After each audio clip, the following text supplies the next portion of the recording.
alto riesgo y bajo riesgo en la maternidad, ¿ya? Entonces se puede mandar mediante un D8 y la paciente está con su orden de PCR para HPV alto riesgo y bajo riesgo y se le va a realizar. No necesita referencia, pero sí tiene que estar adscrita, ¿ya? Ok. Ah, ya, perfecto. Bueno, hoy le vamos a hablar sobre la hemorragia uterina normal, ¿ya? Al micrófono, ¿será que puede hablar, doctora, por favor? En relación a los objetivos que tenemos que aprender en esta charla es que actualizar la nomenclatura según la FIGO para hablar el mismo idioma, ¿no? Utilizando el acrónimo PALPOINT, identificar las causas estructurales y no estructurales de la hemorragia uterina normal y sus patrones de sangrado, orientar el diagnóstico de la paciente con una hemorragia uterina normal en función al interrogatorio, un buen examen físico, usar las pruebas pertinentes para poder descartar otras patologías que se pueden diferenciar de esta y hacer un tratamiento adecuado también, ¿no? Ya sea en hemorragias uterinas normales crónicas o agudas. ¿Por qué hablar de la hemorragia uterina normal? El motivo de consulta es el motivo de consulta más frecuente en nuestras pacientes. La prevalencia mundial es del 35%, afecta la calidad de vida de la paciente. ¿Por qué? Porque le puede provocar anemia, le puede provocar estrés, puede provocar repercusiones físicas, sociales, emocionales, ¿no? Incluso si es muy agudo y es de larga data, puede provocar incluso la muerte de la paciente. En adolescentes la prevalencia es de 12 al 13% e interfiere en el desarrollo escolar. Aquí puse un poco la terminología que se actualizó en el 2011 de la FIGO con el acrónimo PALPOINT, que es lo que nos vamos a basar y que les va a servir para que ustedes puedan descartar las otras patologías con las que pudiéramos hacer diagnósticos diferenciales de una hemorragia uterina normal. ¿Qué vamos a tener en cuenta? Tenemos que tener en cuenta que el sangrado tenga que ser del cuerpo uterino, ¿no? No así del cuello o de la vagina o de la vulva. Entonces, ¿qué más tenemos que ver? Descartamos a las pacientes que están embarazadas y descartamos también a las pacientes que están en los extremos de la vida, que son las perimenopáusicas, las menopáusicas o las muy adolescentes, las prepúberes, ¿no? Nos vamos a dedicar exclusivamente a las pacientes que están en edad reproductiva. Es por eso que tenemos que tener en cuenta y descartar las otras patologías que ustedes ya han avanzado con anterioridad: el aborto, amenaza de aborto, embarazo ectópico, enfermedad fisiológica gestacional. Entonces, estas tienen que ser descartadas. La hemorragia uterina normal o sangrado uterino anormal, según la nomenclatura de la FIGO, podemos clasificarlo en agudo o en lugar crónico, ¿no? El agudo, ¿como qué lo vamos a diagnosticar? Como un episodio de sangrado abundante que es de gravedad suficiente que tenga que requerir la intervención de ustedes, ¿no? Una intervención inmediata pues compromete la vida de nuestra paciente. No es una paciente que tenga que esperar. Y en las hemorragias uterinas anormales crónicas, pues un sangrado del cuerpo uterino es anormal en duración, en volumen, en frecuencia y ha estado presente durante una mayor cantidad de tiempo, o sea, 6 meses continuos. ¿Cómo vamos a diferenciar qué es lo normal y qué es lo anormal? Sabemos que lo normal de una menstruación es de 24 a 38 días, que tenga que tener el tiempo de frecuencia, una duración de 4 a 8 días del periodo menstrual y un volumen de 5 a 80 ml. Si sabemos lo normal, entonces vamos a poder saber identificar qué es lo anormal, ¿no? La amenorrea, como ustedes saben, eso no cambió la terminología, es 90 días sin sangrado menstrual, eso se considera una amenorrea. Si la frecuencia es menor a 24 días, entonces estamos ante una UA o SUA, ¿no? Si es infrecuente, si es mayor a 38 días, también nos tiene que hacer sospechar de una hemorragia uterina normal. En cuanto a la duración, si es prolongada más de 8 días, entonces tiene que hacer sospechar también que la paciente pueda estar con una hemorragia uterina normal. En cuestión a la regularidad, vamos a ver que tiene que ser el más corto del ciclo con el más largo, más o menos 9 días, ¿no? Y si fuera irregular, el más corto del ciclo menstrual con el más largo, más o menos 10 días. Y en cuestión al volumen, mayor a 80 ml. Esto es más difícil de poder calcular, puesto que nosotros no tenemos una balanza, pero nos podemos guiar en el uso de las toallas higiénicas, ¿no? La paciente ya va a decir que ocupo más de 2 paquetes en cada menstruación, o es muy escaso, no ocupo nada, o solo diario, entonces ya se lo va a orientar también para clasificarlo dentro de esta nomenclatura. El sangrado intramenstrual, ¿qué significa? Es el que ocurre dentro de en medio de las menstruaciones, ¿no? Si sabemos que un ciclo va a durar entre 24 a 32 días, un sangrado intermenstrual menos de 24 días, cada 10 días, cada 18 días, o puede ser después de menstruar 3 veces al mes. Las pacientes algunas veces refieren el sangrado 3 veces, pero no significa que el sangrado va a ser la misma cantidad que su menstruación. Algunas veces son pocos días o ha sido después de algún tipo de procedimiento, tal vez después de un Papa Nicolau, si tuvo algún tipo de lesión a nivel del cuello, puede provocar sangrados escasos, o después de una relación sexual, también hay que tener en cuenta, ¿no? Para eso es importante el interrogatorio que ustedes vayan a hacer.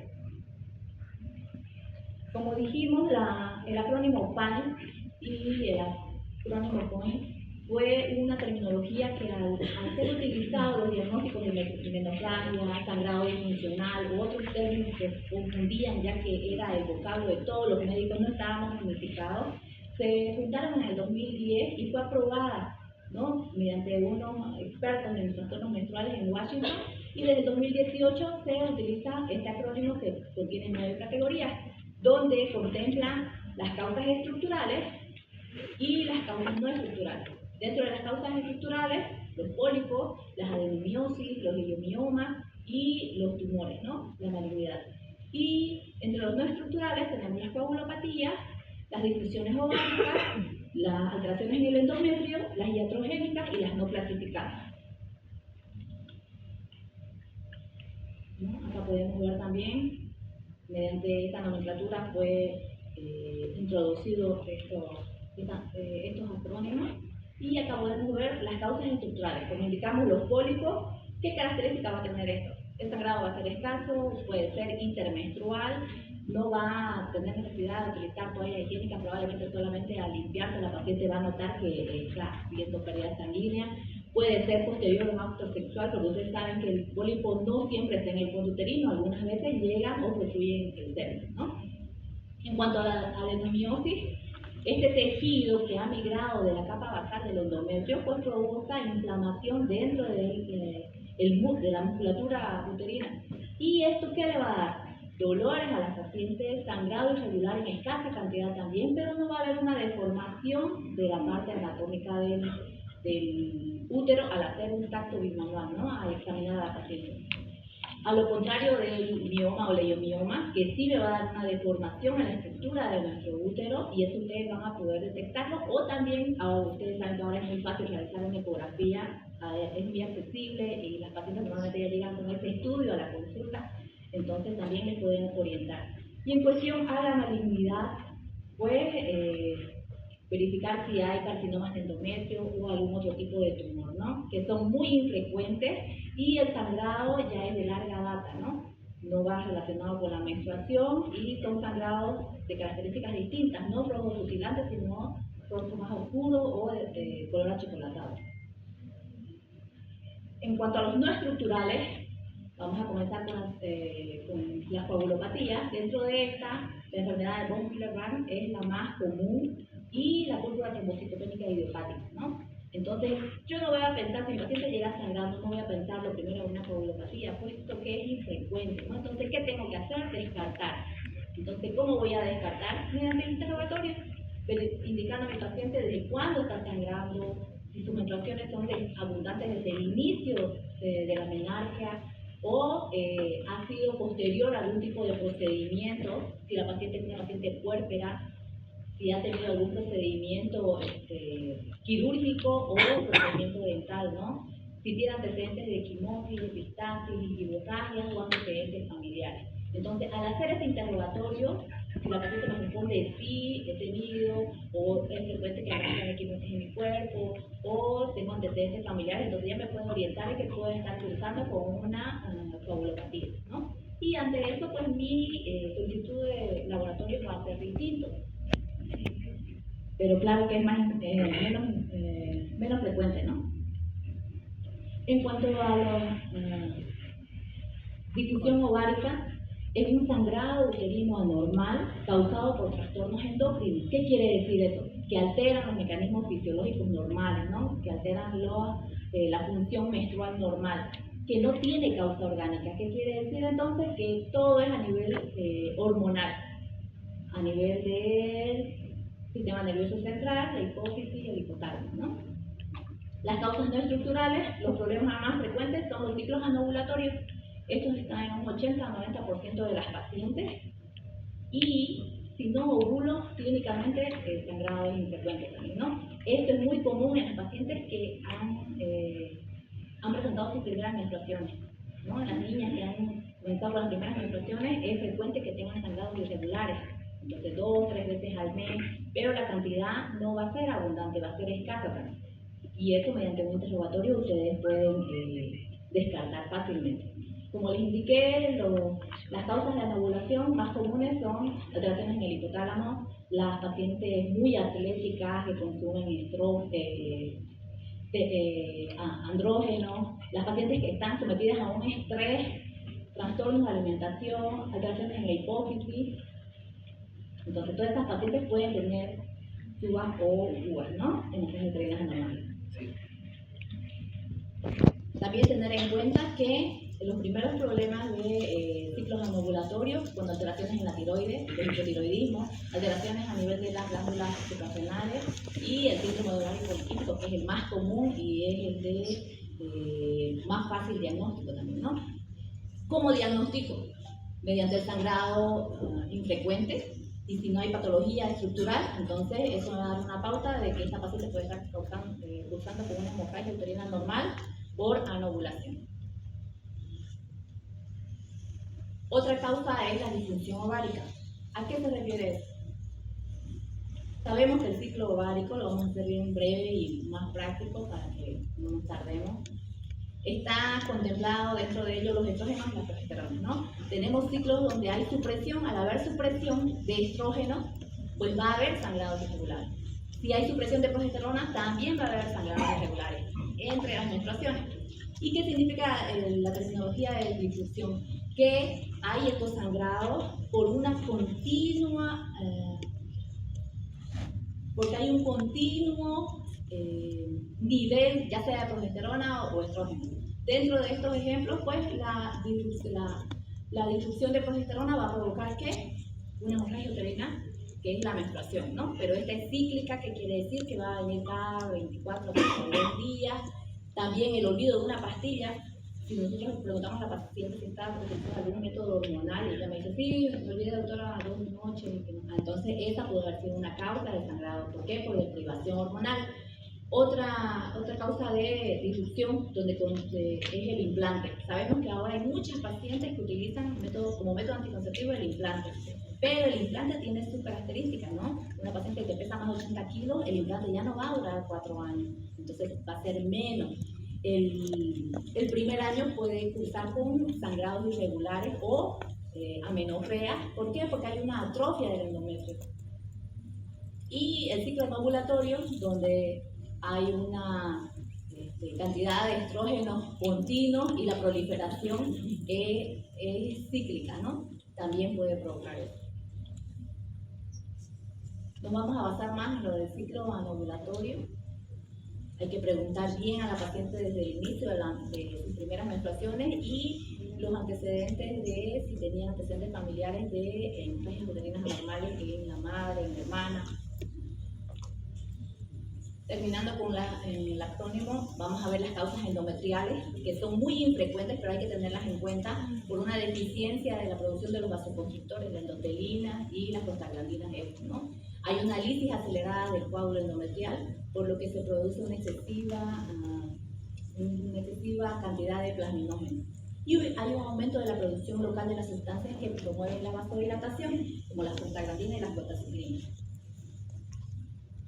Estas alteraciones son minúsculas, entonces es menos infrecuente que podamos hacer el diagnóstico.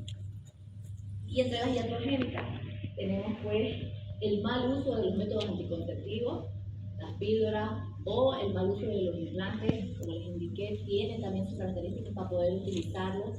Después de los 4 años ya pues el implante no funciona ni como método anticonceptivo y además me puede causar alteraciones estructurales a presencia de ovario poliquístico o irregularidades menstruales, ¿no? También tener en cuenta las pacientes que usan anticoagulantes, puede ser una causa también de sangrados irregulares, pacientes que toman antidepresivos tricíclicos y otro tipo de tratamientos psiquiátricos también, ¿no? Y entre los no clasificables pues tenemos las palpaciones arteriovenosas y los ismocélicos, ¿no? Que son menos frecuentes, pero hay que tenerlo en cuenta. Si mi paciente ha tenido antecedentes de 3, 4 cesáreas y ha venido con sangrado irregular posterior a su menstruación, pues una ecografía me daría una pauta si no está presentando un ismocélico, ¿no? Dentro del diagnóstico, en los pacientes tenemos que hacer 3 preguntas. ¿Cuál es la principal? ¿Cuándo fue la fecha de su última menstruación? Si está usando algún método anticonceptivo. Y el patrón de sangrado, que esto nos va a orientar más si estamos dentro de una hemorragia uterina normal, ¿no? En cuanto al diagnóstico, el patrón de sangrado, como indicamos, vamos a verificar que si es cíclico o si es no cíclico, ¿no? Dentro del cíclico vamos a ver si es anormal en cantidad y duración. Eso me va a orientar a que pudiéramos estar ante una alteración estructural, pólipo, adenomiosis, miomatosis o malignidad. Y si es no cíclico, me va a orientar que estamos ante ya sea alteraciones ovulatorias, endometriales, iatrogénicas o no clasificadas, ¿no? Que es menos infrecuente. El diagnóstico tenemos que hacerlo mediante un examen físico. Un buen interrogatorio, como mencionó la doctora Mamani, nos va a ayudar a hacer un buen expediente clínico y sacar un buen diagnóstico, ¿no? A donde vamos a verificar qué hay, los signos vitales, el peso de la paciente, el índice de masa corporal, para ver que si no es una paciente obesa, si no es una paciente caquética, si no tiene alteración en los signos vitales, taquicardia. Si veo a mi paciente que ingresa a la emergencia y está envuelta en una toalla y desangrándose, entonces esa es una emergencia que ustedes tienen que primero priorizar la vida de la paciente. No se van a ir a hacer el expediente clínico, probablemente van a ir a atenderla, colocarla en una camilla, colocarle vías, ¿no? Eso vamos a hablar también acá. Verificar que la piel de la paciente que está con palidez, sudoración, o tiene tal vez acantosis, acné, hirsutismo, o tal vez alteración a nivel de la glándula tiroides, bocio. A nivel del abdomen, vamos a ver si es una paciente que está muy distendida, si no hay una masa tumoral que tal vez está abundando el abdomen, inspección del tracto genital inferior, ver si no tiene alguna lesión por trauma o alguna lesión en el canal vaginal de bajo, ¿no? Porque muchas veces ellas no dicen, para eso nuestro examen físico nosotros podemos descartar. Y el tacto bimanual, que va a ser de mucha ayuda, puesto que eso me va a dar la idea de que, como les mencioné, ¿no? Las dismenorreas causadas por adenomiosis, que me va a provocar sangrado, dolor. La paciente va a referir que el sangrado no va en relación a un ciclo de la menstruación, o sea, días determinados, sino de forma irregular, pero no va a haber cambios en la estructura del útero. Al hacer el tacto bimanual, ustedes van a ver un útero pequeño, pero sí doloroso la movilización. Y si es un sangrado intermenstrual, pues probablemente va a ser causado por un pólipo, ¿no? Las pacientes que presentan pólipos, al ser extraídos, normalmente en el futuro vuelven a producir otro pólipo. Entonces, si tienen antecedentes de haber sido polipectomizadas, no hay que tener en cuenta que pueden volver a crear otro pólipo dentro del cabello. El tacto bimanual, como dijimos, nos va a orientar a que la fibromiomatosis, que el útero está aumentado de tamaño, su consistencia, su superficie, si es irregular o regular, ¿no? La adenomiosis, el útero no aumenta de tamaño, pero sí la consistencia disminuye y la superficie es lisa. Y en cuestión al pólipo, el útero de tamaño y consistencia y superficie normal. Perdón, doctorita, con su permiso, las movilidades 55, 98, FAI, perdón, L. 55, 98, FAL, 62, 63, KK. Necesitamos que retiren sus movilidades de al lado. Los vecinos nos piden espacio. ¿Repito? Por favor, la movilidad número 55, 98, FAL, FAL. y la segunda movilidad, que es la 62, 63, también se encarga. Frecuente, como dijimos, vamos a orientarnos a una disfunción ovulatoria, si el tamizaje de coagulopatía o medicamentosos, ¿no? Para el tratamiento. Ahora, ¿cómo vamos a hacer? Nuestro examen complementario que nos va a dar muchas pautas de cuando recuerden sacar diagnósticos de ecografía. Es barata, es frecuente, la paciente normalmente ya llega con ecografía, pero no depende solamente de la ecografía. Tiene que ser un buen ecografista que pueda sacar unas buenas imágenes para nosotros poder interpretar, ¿no? Si yo veo que algo en la ecografía está quedado en los anexos o dentro del útero, pues ya pediré otros estudios que son un poco más caros, la histeroscopía o la biopsia de endometrio, ¿no? Si me reporta un endometrio sospechoso o muy engrosado que provoca sangrado frecuente en la paciente. Otros exámenes complementarios que ustedes saben, se pide de rutina la beta-HCG, ¿por qué? Para descartar un embarazo, ¿no? Si es negativa, pues ya nos vamos al tipo de sangre, un hemograma, un grupo, ferritina, factores de coagulación, TP, PCR. Y si es un ciclo anovulatorio, pues una prolactina, TSH, prueba de tolerancia a la glucosa y 17 hidroxiprogesterona, ¿no? Y si fuera en la etapa de transición menopáusica, pues es TSH y estadio. ¿Cómo vamos a hacer? Llega mi paciente a la emergencia con sangrado, envuelta, acompañada de familiar, pálida, somnolienta, mediante un subagudo. Lo primero que tengo que hacer es estabilizar a la paciente, ¿no? Evaluar el estado de conciencia, administrar oxígeno, colocar doble guía. Si tengo en mi centro de salud, pues unas vías de diverso calibre, Brandra 18, una 20, 16 si tuviera. ¿Y qué voy a colocar? Coloides o expansores plasmáticos, ¿no? Solución lactato o fisiológico. Por último, lo que tenga, porque como estamos algunas veces no hay. ¿Para qué? Para coordinar posteriormente y referir si no tenemos la capacidad resolutiva en nuestro hospital o centro de salud. Si dentro del centro de salud hay un laboratorio de 24 horas, pues se solicitarán los laboratorios para poder mandar. Porque ustedes saben que el tiempo para la referencia no es inmediato, ¿no? Se espera la ambulancia y todo eso. Y siempre tenemos que manejar, pues, los códigos del CIE 10, un N93, punto 9, que me reporta una hemorragia vaginal o uterina normal no especificada, un N93 solo, otras hemorragias uterinas o vaginales no anormales, y el N93.8 otras hemorragias uterinas o vaginales no especificadas.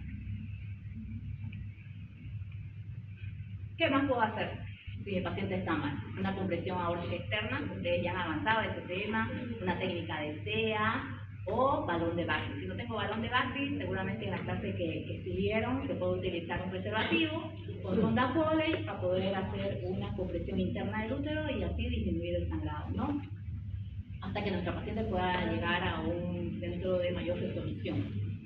Si la anestesia uterina normal no es aguda, o sea, no compromete la vida de la paciente, pues podría iniciar con tratamiento médico. Y dentro de esto, pues usar los antifibrinolyticos, entre esos el ácido tranexámico, 1 gramo cada 8 horas, vía oral si el sangrado no es abundante, y si fuera abundante, pues endovenoso.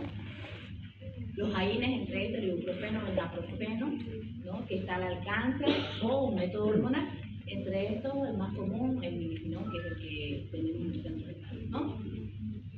¿Por qué? Porque los estrógenos nos van a provocar que son procoagulantes, vasoconstrictores, promueven la agregación plaquetaria y promueven la regeneración endometrial. También el uso de los métodos hormonales como la milena, ¿no?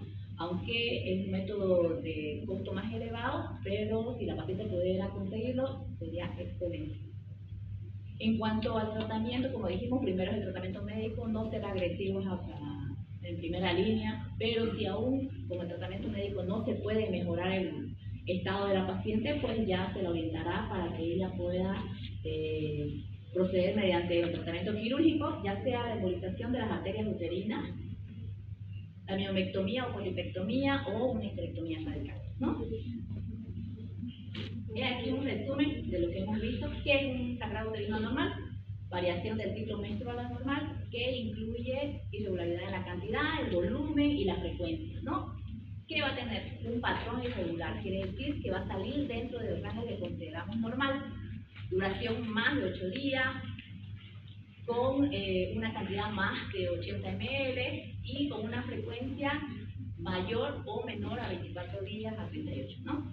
Y dentro de esta tenemos que clasificarla en los acrónimos PAL para ver si son causas estructurales o el acrónimo ACOIN si son no estructurales, ¿no?